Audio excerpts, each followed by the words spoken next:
Salut les coureurs, salut les triathlètes. On se retrouve pour une nouvelle vidéo sur un sujet qui me passionne. Vous l'avez sans doute compris en regardant certaines de mes précédentes productions. On va parler course à pied et on va plus spécialement parler marathon. Oui, le marathon, c'est vraiment ce que je préfère. En course à pied, j'ai bien sûr participé à des tonnes de courses de toutes les distances. Alors j'ai commencé au 800 mètres quand j'étais jeune pour finir sur des 100 km en course sur route. Mais il y a une course qui me fascine, une course que j'adore, c'est le marathon. J'en ai couru 85 et je kiffe toujours autant cela. Et aujourd'hui, j'ai décidé de vous aider à choisir dans un premier temps le bon marathon pour vous si vous avez décidé de vous lancer.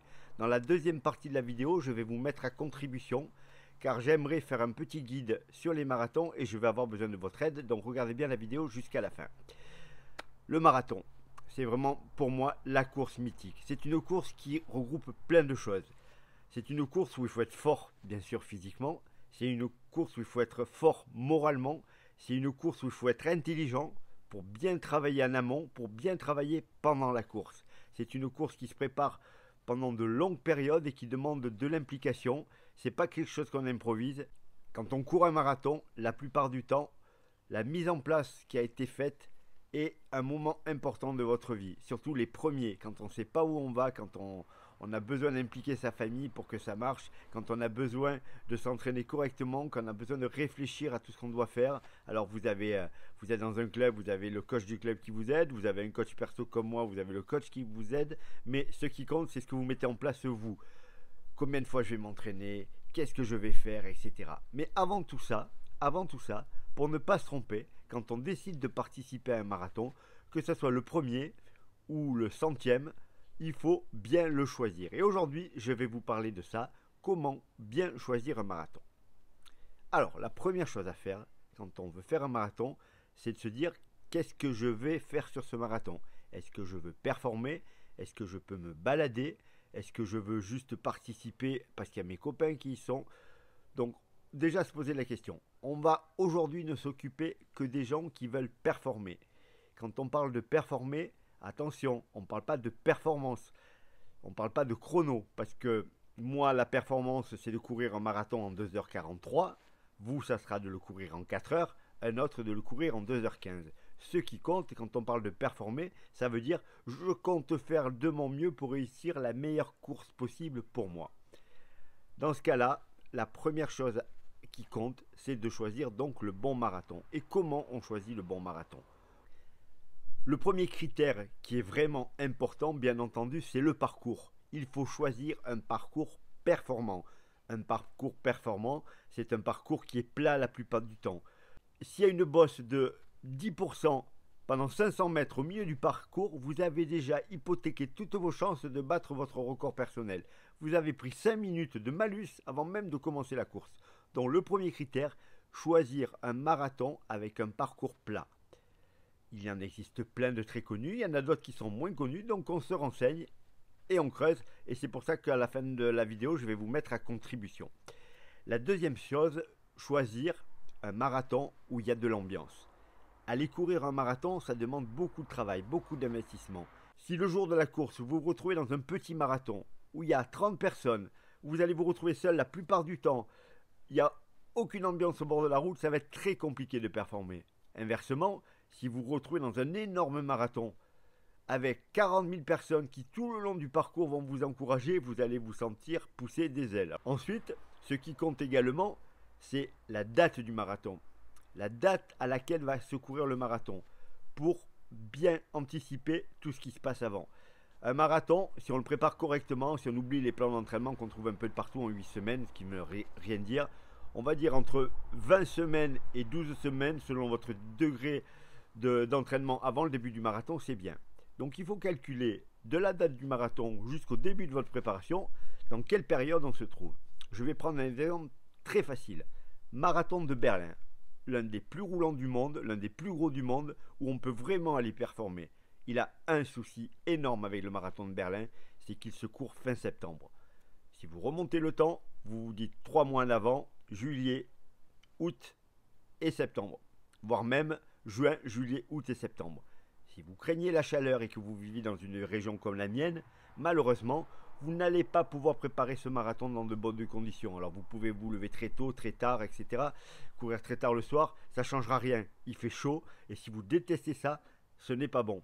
Pour quelqu'un comme moi qui adore la chaleur, c'est au contraire hyper bon de préparer Berlin. Parce que s'entraîner dans la chaleur, j'ai fait une vidéo là-dessus, c'est un peu comme s'entraîner en altitude. Vous faites toute votre préparation l'été parce que vous aimez courir dans la chaleur. Et quand vous arrivez au marathon de Berlin, 1, vous avez fait une bonne prépa, 2, il fait moins chaud et vous êtes au top de votre forme. Ce marathon-là, il n'est pas bon pour les gens qui craignent la chaleur. Vous prenez un marathon qui est en début d'année. Prenons le marathon de Paris, avril la plupart du temps. Ça veut dire je dois m'entraîner en janvier, février et mars, quand il fait froid. Si vous craignez le froid, alors vous habitez toujours pareil dans le sud, on peut s'en tirer, mais malgré tout, moi je déteste. Mais si vous habitez dans les Vosges par exemple, ça devient très compliqué de vous entraîner. Ça veut dire qu'il va falloir faire beaucoup de tapis. Est-ce que vous êtes prêt à faire beaucoup de tapis? Donc tout ça, c'est vraiment un critère qui est hyper important. Ensuite, j'en ai un peu parlé précédemment, on va parler de la densité du marathon. Il y a combien de coureurs? Quelles sont les performances qui sont réalisées sur ce marathon? Si vous aimez courir plutôt solitairement, mais quand même un peu avec du monde, attention à certains marathons où la densité est telle que ça peut être compliqué. Je prends le marathon de Valencia, où avec 2h45, je finis 1200e. Vous imaginez la densité tout au long du parcours sur toutes les allures. Même si vous courez en 2h30, vous allez vous retrouver avec plein de coureurs. Si vous n'aimez pas ça, vous oubliez ce type de marathon. Il faut prendre des marathons un peu plus petits, où vous aurez quand même de l'aide, mais où il n'y aura pas cette grosse densité. Inversement, si le fait de courir en groupe vous entraîne et vous fait surperformer, Berlin, Valence, tous ces énormes marathons avec des super niveaux, là vous allez vous régaler et vous allez à l'arrivée exploser votre record personnel, ou en tout cas vous aurez toutes les conditions pour pouvoir le faire. Un dernier critère pour choisir votre marathon, alors il est plus subjectif, c'est l'ambiance. L'ambiance n'est pas la même selon les villes où vous allez courir votre marathon. Si vous allez à Valence en Espagne, vous êtes encouragé du premier au dernier kilomètre. Si vous faites le marathon d'Amsterdam, qui a plein de bons critères, vous allez vous retrouver seul 30 km sur les 42. Si vous avez besoin de cette ambiance autour de vous, des spectateurs qui vont vous acclamer, qui vont lire votre nom sur le dossard et qui vont vous crier Vamos comme en Espagne, ben choisissez ce marathon-là. Choisissez un marathon du Sud où les gens sont super enthousiastes, super motivants, parce que ça va vraiment vous aider à aller au bout de votre course. Si vous préférez courir dans la tranquillité, peut-être que des marathons dans le nord de l'Europe, les gens sont beaucoup plus tranquilles, mais ça j'en ai fait très peu, donc je ne peux pas vous donner d'infos là-dessus. Et un dernier critère, qui n'est vraiment pas le plus important au niveau de la perf, mais qui participe au plaisir de faire ce marathon, c'est tout ce qu'il y a autour. C'est le village marathon, c'est les petits cadeaux qu'on vous donne, c'est les souvenirs que vous avez, c'est la gestion de la course par l'organisateur au niveau de ce qu'il vous envoie comme mail, comme conseil, etc. Quand on est dans cette ambiance-là, petit à petit, on sent monter le truc.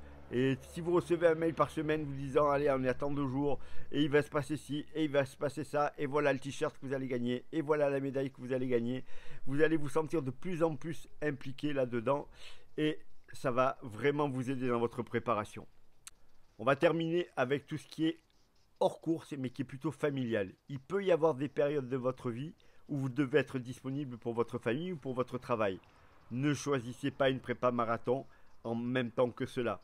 Ou ne choisissez pas une course à un moment donné où vous savez que ça va être compliqué. On va dire par exemple votre femme est prof ou votre mari est prof. Vous savez que la rentrée des classes c'est un moment important pour elle et que vous allez devoir gérer les enfants, gérer tout ça. Si vous êtes en phase terminale de préparation d'un marathon, ben c'est pas peut-être pas être la bonne chose. Donc tenez compte de tout cela. Parce que si vous préparez un marathon, il faut impliquer toute votre famille. Et donc si vous les mettez dans une situation qui n'est pas bonne pour eux, ça va plomber votre préparation marathon, ça va tendre vos relations avec votre conjoint ou avec votre employeur. Donc c'est pas la peine de faire ça. Et la plupart du temps, on arrive à anticiper. Là, je vais partir à Valence avec un coureur qui a des bouclages toutes les fins de mois. Et il m'a déjà dit, tu comprends Michel, le 3, je serai en plein bouclage. Donc pendant les 2 jours qui vont précéder la course, il faudra quand même que je fasse ma clôture d'activité, etc. C'est bête parce que le marathon de Valence, il tombe le 3 et qu'on veut vraiment aller là-bas. Mais pour lui, c'est peut-être pas la bonne chose à prendre. Il valait mieux qu'il prenne un marathon 15 jours plus tard, vers le milieu du mois, parce qu'il n'avait pas ces problèmes qu'il a tous les mois de bouclage d'activité. C'est là que je vais avoir besoin de vous. J'ai envie d'établir ce guide des marathons que je pourrais mettre en ligne sous forme de PDF ou faire une vidéo, où on va pouvoir donner des notes de 0 à 20 à tous les marathons. 4 notes de 0 à 5. 1. Qualité du parcours. 2. Qualité de l'organisation. 3. Qualité de l'ambiance. 4. Conditions climatiques. Avec ça, on va pouvoir donner une note qui va pouvoir aider tout le monde à choisir son marathon. Il faudra que les gens regardent quand même la date du marathon par rapport aux critères qu'on a donnés précédemment. Mais déjà, on va pouvoir avoir cette idée de la note générale. Je vais vous donner 2 exemples pour moi. Marathon d'Amsterdam, sur lequel j'avais établi mon record en 2008 à l'époque. Qualité du parcours, je mettrai 4 sur 5. Très plat, très agréable, un petit peu de vent sur des zones un peu isolées, donc 4 sur 5.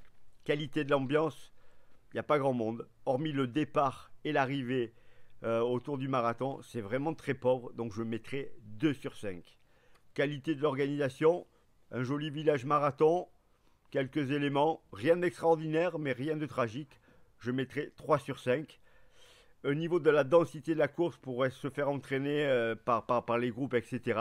C'était très correct. C'est un marathon où il doit y avoir 10 000 personnes, donc qui est correct. Je mettais 3 sur 5.